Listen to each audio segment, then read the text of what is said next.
नमस्कार मित्रांनो, एक शेतकरी पुत्र, एक आदर्श सरपंच मंगेश दादा साबळे यांचं बेमुदत आंदोलन चालू आहे। मित्रांनो, काल व्हिडिओ बघितला असेल आपण, त्यांच्या नाकातून रक्त सुद्धा कालय, पण सरकारला लाज वाटना की एक शेतकरी पुत्र स्वतःच्या हक्कासाठी नाही तर सर्वसामान्य शेतकऱ्यांच्या हक्कासाठी आपल्या संग लढतोय, मरणाची झुंज देतोय, मरणाच्या दारात आहे। अशा सरकारचा मी जाहीर निषेध करतो। आमच्या जिल्ह्यात म्हणजे अहिल्यानगर जिल्ह्यात सुद्धा खूप अतिवृष्टी झालेली, त्यामुळे मी रोज शेतकऱ्यांच्या बांधावरती जातोय, एक दिवस घरी नाही। त्यामुळे सांगतोय मी तिकडे काही आलो नाही, नाहीतर तुम्ही म्हणता मी नुसतं बोलतोय, मी काही करत नाही।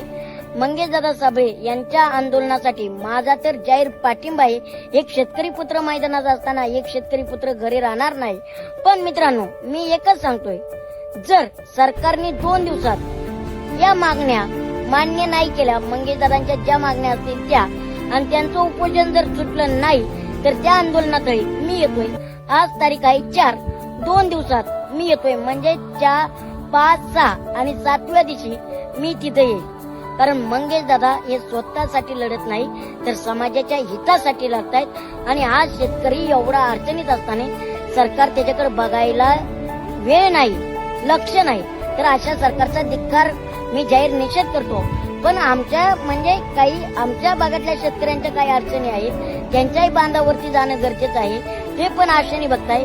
मी रोज माझे दौरे चालू आहेत, पण नक्की मी मंगेश दादाच्या आंदोलनाला मी उपस्थित राहील जर 2 दिवसात सरकारने तोडगा काढला नाही तर। आणि मंगेश दादांच्या ज्या मागण्या असतील त्या सरकारने लवकरात लवकर मागण्या पूर्ण केल्या पाहिजे, हेच मला वाटतं। कारण आता आम्ही एकटे नाही तर आमच्या मागे अख्खा शेतकरी समाज आहे, अख्खा शेतकरी वर्ग आहे। आता काही लोक म्हणतील तू नुसता बोलतो, मी बोलत नाही, तर तुम्ही आपल्या व्हिडिओच्या माध्यमातून बघितलं असेल, मी करून सुद्धा दाखवतो। आणि तुमची साथ असल्यावर मला अडचण नाही, मला भीती नाही, कारण शेतकरी पुत्र एकटाच मैदानात लढतोय।